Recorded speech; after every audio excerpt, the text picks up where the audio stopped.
Salam hər kəsə. Bugünkü video abituriyentlərə və abituriyent hazırlığı ilə məşğul olan bütün müəllimlərə faydalı olacaq.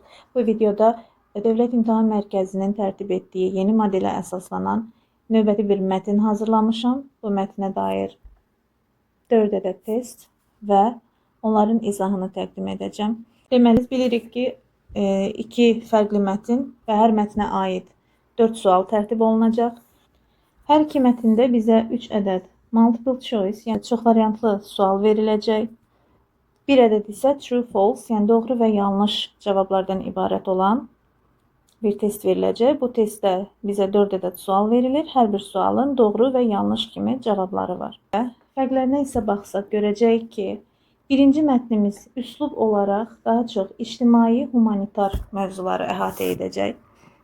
İctimai humanitar mövzular dedikdə, yəni məzmun adətən ümumi dünya görüşümüzü yoxlayan mövzular olacaq. Məsələn, səyahətlər, ətraf aləm, tətillər, bayramlar və s.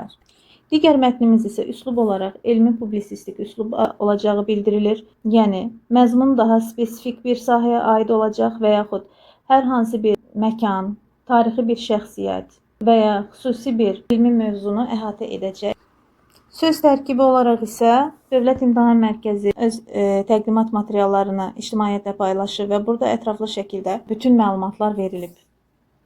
Birinci mətn, birinci oxu mətni 150-170 söz və bir cümlənin maksimal söz həddi 25 ədəd olmalıdır. 25 sözdən ibarət olmalıdır ən uzun cümlə. İkinci oxu mətnimiz isə 172 söz arasında olacaq. Burada da yenə ikinci mətnimizdə də ən uzun cümlə maksimum 25 sözdən ibarət olmalıdır. Mətnlərin çətinlik səviyyəsi standart dil səviyyəsi olaraq götürsək maksimum B2, B1, B2 səviyyələrdə olacağı gözlənilir. Oxu mətni işləyərkən bizim bilməli olduğumuz bir neçə termin vardır ki, indi onları sizə izah edəcəm. Bu terminlər nələrdir? Gəlin baxaq. Skimming, reading for the gist, yəni mətnin məzmununu anlamaq üçün mətni bir dəfə oxumaq. Əlbəttə ki, bilirəm ki, bizim vaxt məhdudiyyətimiz var. Lakin biz mətni bir dəfə oxumasaq, o sualları biz oxuyub təzədən bir də mətnə qayıdacağıq. Təzədən bir də sual oxuyub, təzədən bir də mətni oxuyacağıq və beləcə məlumat itirəcəyik arada. Buna görə də ən gözəli odur ki, əvvəlcə bir dəfə mətni məzmununu anlamaq üçün sürətli bir şəkildə oxuyuruq. Biz detallı şəkildə mətni hər bir sözünün tərcüməsinə, hər bir sözün işlənməsinə, strukturuna diqqət yetirmirik. Biz sadəcə mətni başdan sona qədər sürətli bir şəkildə oxuyuruq.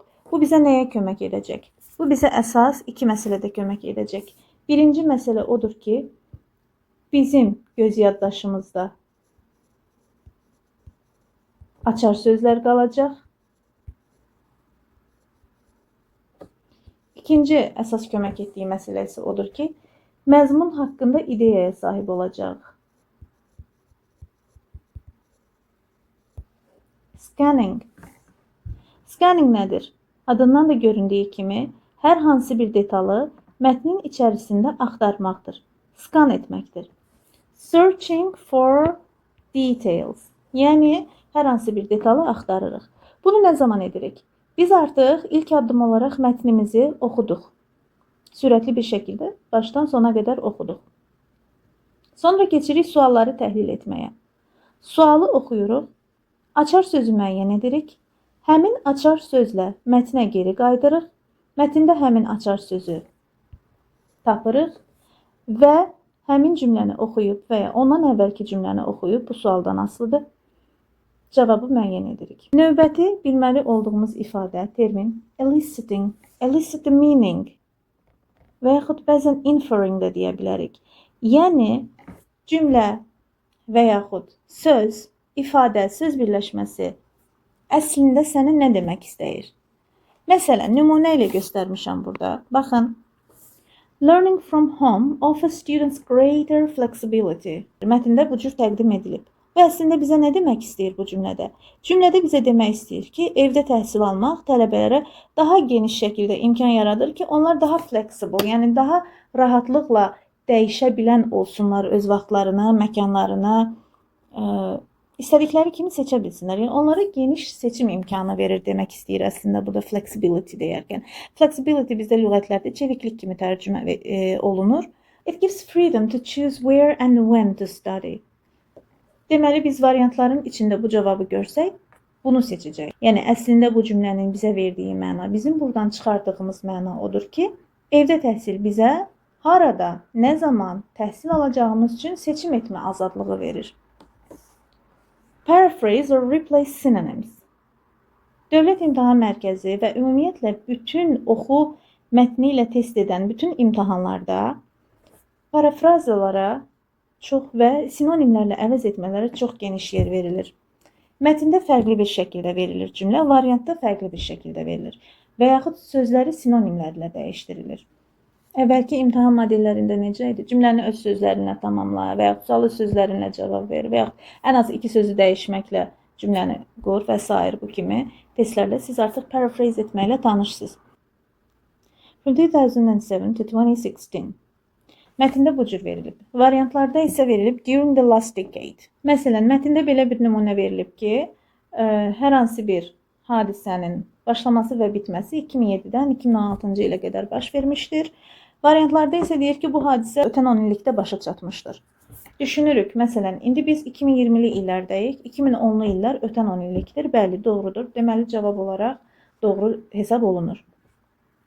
Və yaxud sinonimlə əvəz olunur. Affects badly, pis təsir edir. Has negative impact, eyni mənanı verən ifadələr. Növbəti ifadəmiz adlanır distractors. To distract, diqqətini yayındırmaq, fikrini dağıtmaq mənasındadır. Distractorlar sizin diqqətinizi əsas doğru cavabdan bir qədər yayındıran başqa bir sözlər, ifadələr, cümlələr, işarələrdir. Bunlar əslində bir çox şəkildə olur oxu mətnlərinin testlərində. Kiçik nümunələr vermişim. Bunu bəzən inkarla verirlər. Məsələn, bizə deyir ki, it's very common. Bu çox ümumidir. Ümumi bir haldır, adi bir haldır. Cavabda isə deyilir ki, it's not uncommon. Biz burada inkarı görərkən, ola bilər ki, diqqətimizi yayındırar və düşünərik ki, mətndə təsdiqdə idi, amma burada inkardadır. Əslində isə iki inkar təsdiq yaradır. It's not uncommon, yəni bu çox da nadir deyildir. Nadir deyildirsə, deməli, bəli, ümumidir, adi bir halı idi. Və yaxud bu cür bir distractor verilə bilər. Çaşdırıcı məqamlar deyək bunlara. Çaşdırıcılar. More than 10 people attended. Yəni 10 nəfərdən çox insan iştirak edirdi. There were 10 people. Cavabda isə deyilir there were 10 people. 10 burada əslində distractordur. Çaşdırıcı bir rəqəmdir. Mətn daxilində də 10 rəqəmini görürük, cavabda da 10 rəqəmini görürük. Amma biz burada diqqət etməliyik ki, mətndə more than deyir. More than 10 people. Ondan çox adam. Cavabda isə deyir 10 nəfər var idi orada. 10 nəfər var idi. Sizə dəqiq say verib. Deməli, bu doğru cavab deyil. Belə məqamlara diqqət etməlisiniz. Növbəti əsas məsələ isə keywords'dir. Bu haqda əvvəllərdə danışmışam. Keywords, açar sözlər. Açar sözlər oxu mətni işləyərkən ən çox köməyimizə gələn məsələlərdir. They are your guides to find the answer. Onlar sizin cavabı tapmağınıza kömək edən, sizi cavaba aparan bələdçilərdir, rəhbərlərdir. Sizə yol göstərənlərdir. İndi mətni işləyərkən izahlarda sizə dəfələrlə açar sözləri göstərəcəm. İzaha keçməzdən əvvəl istəyirsiniz videonu dayandırın, özünüz mətni bir dəfə üzünə oxuyun, məzmununu anlamaq üçün və göz yaddaşınıza yazmaq üçün. Daha sonra sualları bir-bir göstərirəm. İstəyirsinizsə sualları özünüz işləyin, videonu dayandıraraq.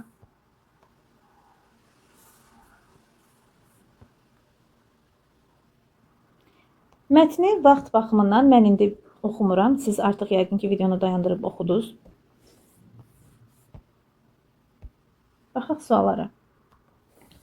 Dövlət İmtahan Mərkəzinin bizə təqdim etdiyi modeldə birinci sual, oxu mətninə aid birinci sual, paragraf nə haqqındadır və yaxud paragrafın əsas ideyası nədir kimi suallar verilir. Finding idea, finding the gist.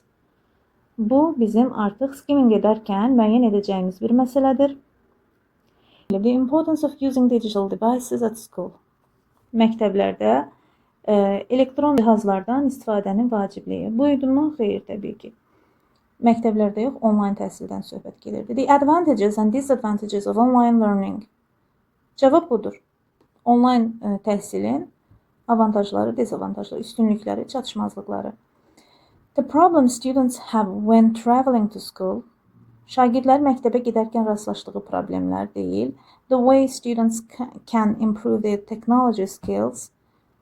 Bəli, orada ola bilsin ki, hər hansı bir ifadə işlənib mətnin daxilində, məsələn, improve their technology skills və yaxud traveling to school.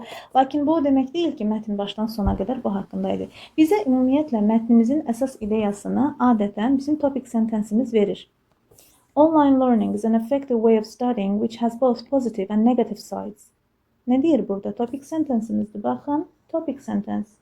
Topic sentence demişdik. Nədir? Essay izahlarında vermişdim sizə. Topic sentence o idi ki, mətnimizin, paragrafın ümumi məzmununu bizə aydın şəkildə göstərən başlıq cümləsi. Bəli, bu başlıq cümlədə də mətnin əsas ideyası onsuz da bizə məlum olur. Burada cavabımız B variantı idi. Keçik digər suala. Answer the question according to the passage. İkinci sualımız adətən sualı cavablandır tipli test olur. Why can online learning be difficult for some students? Nəyə görə onlayn təhsil bəzi şagirdlər üçün çətin ola bilər? Burada açar sözümüz difficult ola bilər. Some students bəlkə ola bilər. Lakin bəzən diqqət edin buna, ola bilər ki, bəzən mətnin daxilində məhz difficult sözü işlənmir. Lakin onun sinonimi və yaxud bayaq qeyd etdik eliciting meaning, mənanı çıxarma. Həmin mənanı verən bir başqa ifadə, anlayış işlənmiş ola bilər mətn daxilində. Buna da diqqət edin. Difficult sözü keywordumuz ola bilər. Ki, bu mətn daxilində də keyword difficult sözüdür. Lakin bəzən ola bilər ki, difficult yerinə onun sinonimi işlənib. Challenging, hard və s. Buna görə də diqqət edirik bu cür distractorlara və yaxud paraphrasinglərə, sinonimlərə. Bunlar çox önəmli məsələlərdir reading mətni işləyərkən. Gəlin mətnimizdə açar sözlərimizi tapaq. Students have difficult. It can also be difficult to concentrate. It can also be difficult deyirsə, deməli bundan əvvəl də hər hansı bir çətinlikdən söhbət gedir. Bu da həmçinin çətinlik ola bilər, çətinlik yarada bilər deyir. Deməli əvvəlində də nəsə qeyd edib. Students can sometimes have problems with their internet connection or electronic devices. It can also be difficult to concentrate when studying at home because of noise or other distractions. Deməli, bizdə problem yarada bilən, çətinliklər yarada bilən nələr idi? İnternet, elektronik cihazlar, evdəki səs-küy, distraktorlar və s. İndi bu sözləri, bu ifadələri biz tapmalıyıq variantlarda. Gəlin baxaq.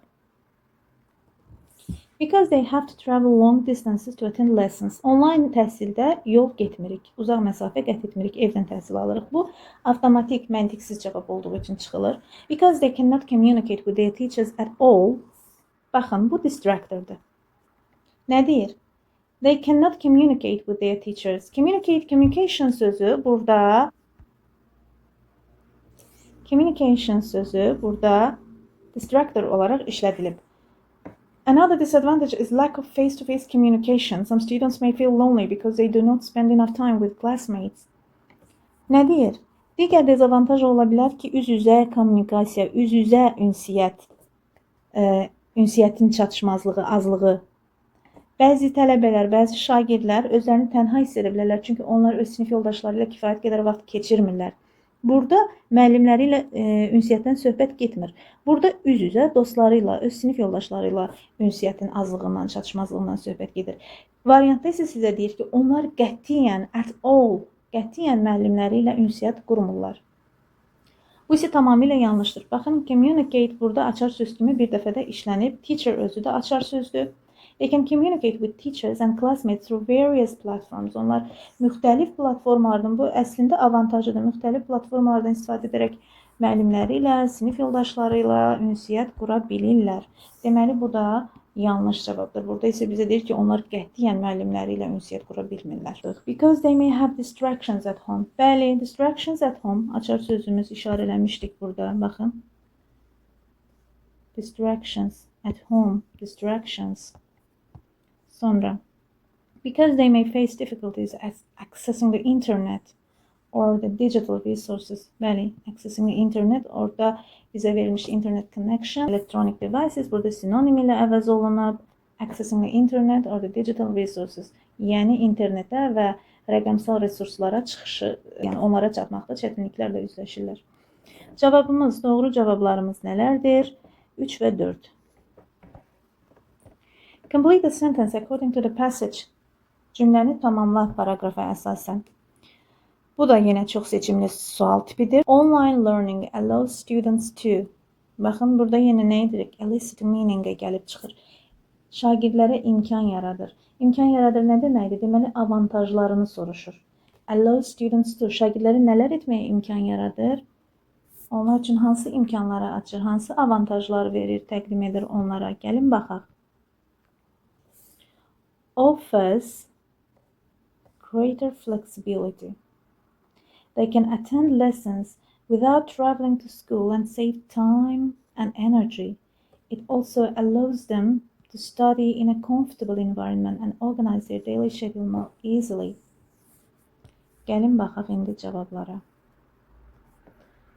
Bəli, organize their schedule more easily. Doğru cavablardan biridir. Elə məhz bu cürdə cümlə var idi orada. Spend more time traveling to educational centers. Xeyr, orada heç bir təhsil mərkəzlərinə səfərdən, ziyarətdən danışılmırdı. Avoid using technology during their studies. Onlar deyir ki, texnologiyadan uzaq dururlar. Xeyr, əksinə onlayn öyrənmə texnologiyalarla həyata keçirildiyi üçün bu ümumiyyətlə məntiqsiz cavabdır. Use a variety of platforms for communication. Bəli, bunu bayaq oxuduq. Ünsiyyət üçün müxtəlif platformalardan istifadə etmə flexibility'si verir, imkanı verir. 1 və 4 burada bizim doğru cavabımızdır. Keçdik digər sonuncu sualımıza. Decide whether the statements are true or false according to the passage. Online learning is the most effective way of studying with no drawbacks at all. Baxın yenə distractor, heç bir deyir çatışmazlığı olmayan, the most effective. Effective da burada distractor ola bilər. Həm açar sözdür, həm distractordur. Nəyə görə? Çünki baxın, online learning is an effective way. Effektiv yoludur təhsil almanın. Hansı ki, həm müsbət, həm mənfi tərəfləri var deyir. Lakin cavabımızda nə deyirdi burada? Deyirdi ki, ən effektiv. Orada deyir, müsbət və mənfi tərəfləri olan effektiv bir metoddur. Burada isə deyir ki, ən effektiv metoddur. Ən effektiv metod deyil. Belə bir vurğu yoxdur mətndə. Və deyir ki, heç bir drawback-i olmayan bir metoddur. Xeyr, var. Deməli, bu nədir? False-dur. It offers students a choice of when and where to study. Bəli, flexibility, we just said, eliciting a meaning. Yəni, sizə imkan verir ki, istədiyiniz yerdə, istədiyiniz zaman təhsil alasınız. Bu doğru cavabdır. Online learning can be tiring because students may spend many hours in front of a screen. Yorucu ola bilər online öyrənmə, çünki şagirdlər bir neçə saatlarını, yəni çox vaxtını ekran qarşısında keçirə bilirlər. Bu məntiqlə doğrudur. Açar sözlərimiz burada nədir? Screen, spend many hours in front of screen, tiring. Bunlar hər biri bizim açar sözlərimizdir. Mətndə bunları tapaq. Screen, baxın, açar söz. In front of screen, many hours. In addition, spending many hours in front of screen can be tiring. Bəli, cavab buradadır. Deməli, doğrudur bu cavab. The disadvantages of online learning may reduce students' motivation. Online öyrənmənin dezavantajları şagirdlərin motivasiyasını azalda bilər. Açar sözümüz nədir? Motivation. Burada ən önəmli açar söz motivation'dır. These problems, burada these problems olaraq referring back olub, əvvəlki qeyd etdiyi, sadaladığı bütün dezavantajlara istinad edib, cavabda isə disadvantages deyib, yəni all disadvantages, bütün bu dezavantajlar can make online learning less effective for some learners and may affect their motivation and performance. Deməli, bəli, onlara negativ təsir edə bilər və onların motivasiyasına, performansına, motivasiyasına təsir edə bilər. Buradan bu məna çıxır. Eliciting meaning etsək, bəli, onların motivasiyasını azalda bilir bu dezavantajlar. Cevap olarak bu da doğrudur.